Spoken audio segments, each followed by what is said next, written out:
Hey you, welcome or welcome back to my YouTube channel. If you're new here, karibu tena zaidi. Leo tunaongelelea shape. Let's talk about shape. And I know people argue that we don't eat shape, but it matters. If you hear someone telling you we don't eat shape, run for your life. So thank you so very much for the love you've shown me in my previous video, and I'm really grateful. So what you're looking at is the third stage of your chapati making. The first one is usually kneading, second is partitioning your dough, and the third, which is usually optional, is rolling and folding them so that you can end up with layered chapatis. And I know you would want to argue, si lazima ni must. Here it's a must.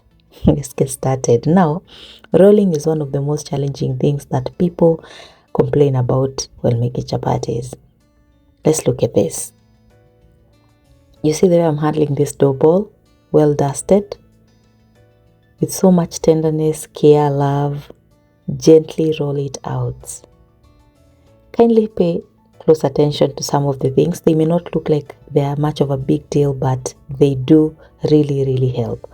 And in a record that, in fact, I can roll this chapati faster. So in a minute, I can roll up to 4 chapatis. But because of the reason why I'm doing this video is to teach you, I'm taking my sweet time. Look at that.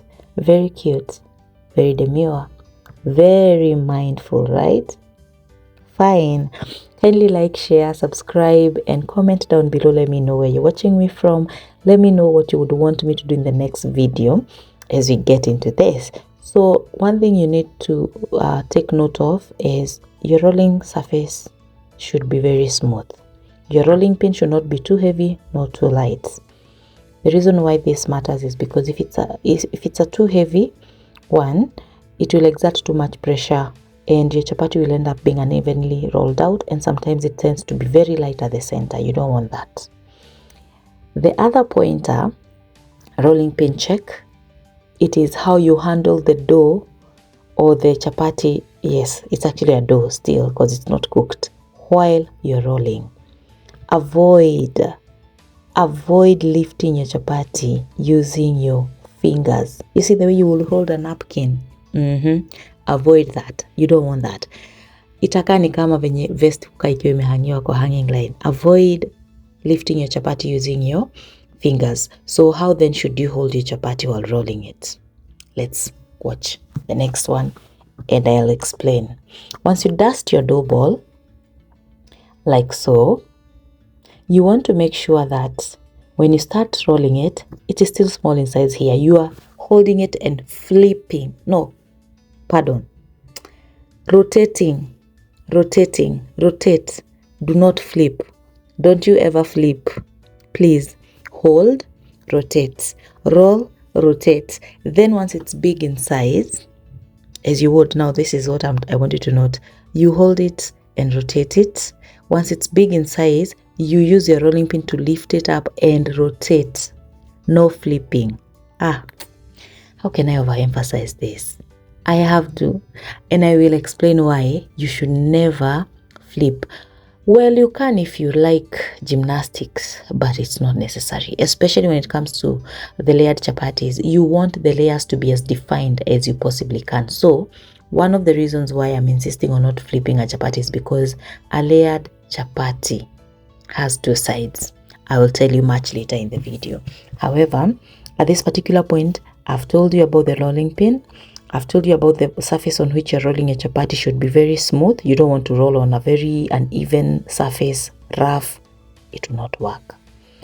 I've also told you about the weight of a rolling pin. Yeah, it should not be too heavy, not too light.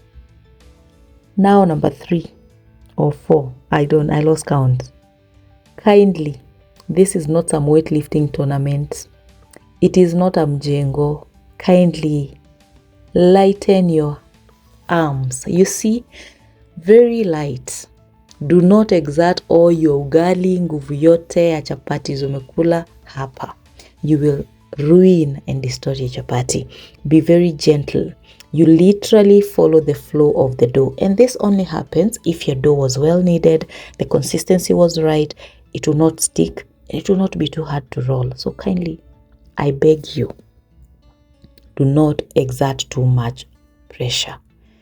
You actually need to enjoy rolling. In fact, I always say that rolling is the most interesting part of my chapati. I love rolling. It is therapeutic, to be honest. So kindly, nguvu kidogo sana, kidogo, almost none. Your dough will like it will just be effortless if your dough was well rested. I've had people ask, why is it that when I'm rolling my dough keeps flipping back? Very, very good question. It's because your dough was not well kneaded and you did not allow it to rest. So always let your dough sit for at least 10 minutes, especially if you use my recipe. You know that 10 or 15 minutes, in fact 10 minutes are more than enough for your dough to have rested and be good enough to work with. And as you can tell, I do not preach water and drink wine. What I do is exactly what I show you, and what you see is exactly what you get. Now, why am I insisting on us not flipping? As you wait for me to answer that question, kindly hit that like button, subscribe if you've not subscribed, comment and let me know if you find this insightful. Also let me know, what other videos do you want to see featuring on this channel? What other recipes do you want? I know I have promised to do a few videos, one to do with the pilau. You people know I am more than just chapati mistress. I love the kitchen, so I love cooking. And I wouldn't mind sharing some of these recipes that work for me with you. So comment down below, let me know what you would want me to see. Your feedback and comments really help and will be what I'll be referring to when I'm thinking what content to come and give you. I hope you're enjoying this video so far as I am. And I'm hoping that in your next chapati making, you're going to wow yourself. However, I must insist that it is not an overnight thing. You will not master it all in one night. So you have to be very patient with yourself, because at the end of the day, Rome wasn't built in a day.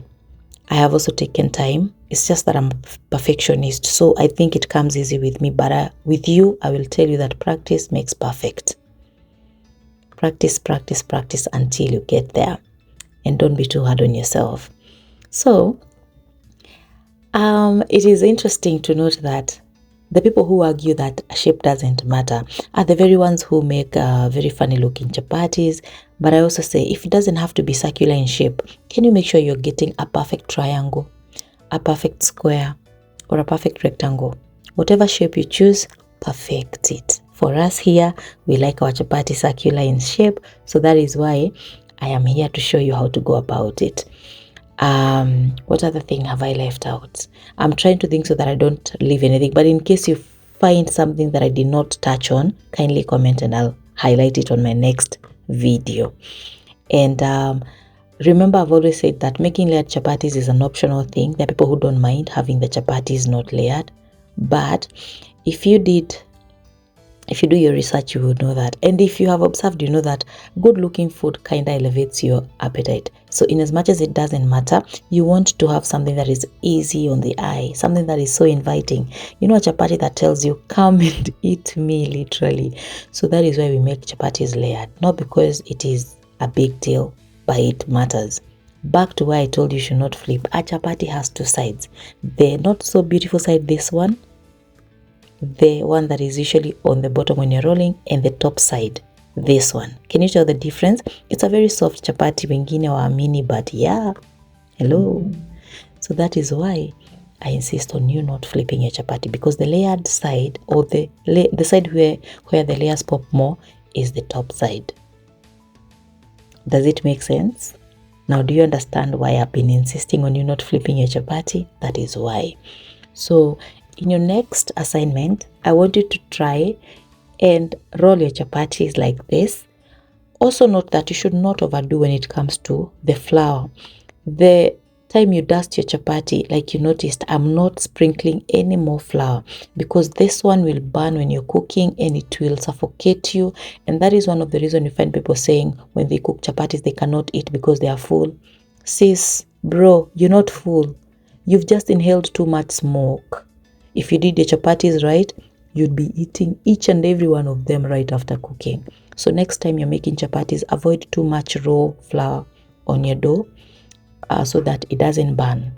Nobody wants a burnt chapati anyway. Thank you so very much for watching. I hope you found this video insightful and I hope you like it.